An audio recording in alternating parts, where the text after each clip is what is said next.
Nestled deep in a snowy mountain range, the village of Eislicht lay cloaked in a perpetual blanket of white.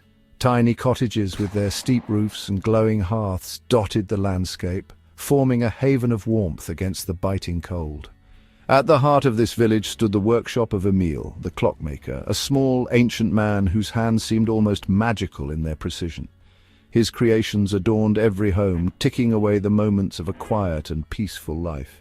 Yet Emil's greatest masterpiece was not a clock at all, but a star. The clockmaker's star was no ordinary ornament. Crafted over many winters, it was a lattice of fine brass, crystal, and delicate gears. At its core burned a gentle, ethereal light that seemed to pulse with life itself. On Christmas Eve, Emil would carry the star to the steeple of the village church, where it was mounted atop the spire. From there, its light stretched far into the snowy wilderness, a beacon to guide the lost safely home. Legends whispered that the star's light held more than the power of mere illumination. It was said to carry a fragment of the first Christmas light, the one that had guided shepherds and kings.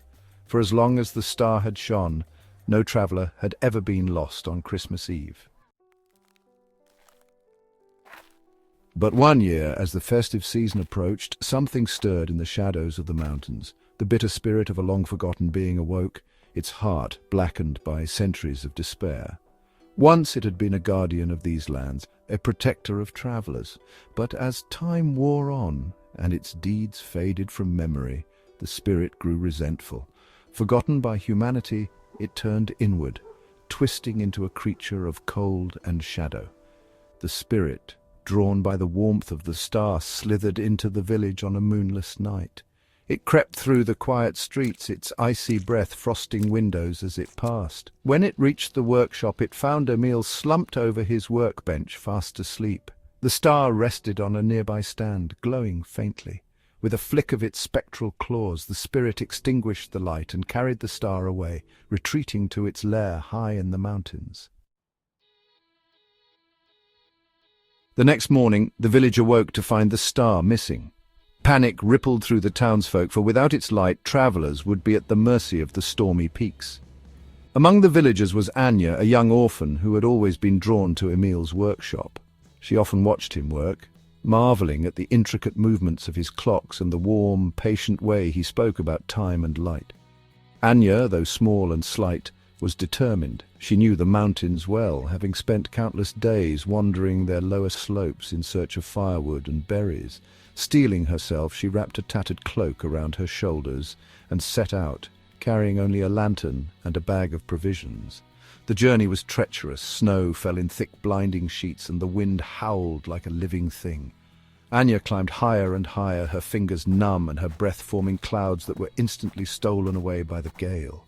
Still, she pressed on, guided by a faint instinct that whispered which way to turn. As she ascended, the land grew harsher. Frozen streams cut through jagged rocks, and the skeletal remains of trees jutted from the snow like warning signs. At last she came to a cavern hidden behind a frozen waterfall. The air here was unnaturally still, heavy with a chill that seemed to seep into her very bones. Inside the cavern was a labyrinth of ice and shadow. At its heart the spirit waited, its form a swirling mass of frost and smoke. The star hung suspended in the air, its light dim and flickering, as if it struggled to stay alive. Anya's courage faltered for a moment, but then she remembered the warmth of the village, the safety the star had always brought, and the hope it symbolized. She stepped forward. The spirit turned its gaze upon her, its eyes like twin voids. It loomed, its presence filling the cavern, a force of despair so overwhelming that Anya's lantern sputtered and died. But she did not retreat. Slowly she reached into a bag and drew out a small bundle, a broken clock she had taken from Emil's workshop. She held it out, offering it to the spirit. The spirit hesitated. It had not been given anything in centuries. Tentatively it reached out, its claws brushing the clock. In that moment, something shifted. The light of the star flared, filling the cavern with brilliance. The ice melted and the shadows receded. The spirit recoiled, but Anya stood firm, her heart filled with warmth and hope. The star's light grew stronger, its radiance banishing the cold and filling the spirit with a warmth it had not felt in ages.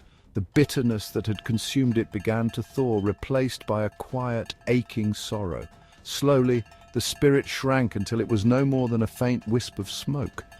With a final sigh, it disappeared, leaving the star behind.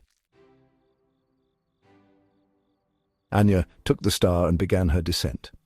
The journey back to the village was easier, the path illuminated by the star's golden glow. When she returned, the villagers cheered, their relief palpable. Emil, his face lined with worry, took the star and mounted it once more atop the steeple. Its light shone brighter than ever, a beacon of hope that could not be extinguished. That Christmas Eve, the star guided not only the lost, but also the hearts of the villagers, who remembered the power of kindness and courage. And though Anya never sought recognition, her name became a part of the village's stories, passed down with the legend of the Clockmaker's star. As for the spirit, some say it still lingers in the mountains, watching over travelers from the shadows, its bitterness replaced by a quiet, watchful care. And so the star continued to shine, a reminder that even the coldest darkness can be banished by the smallest spark of light.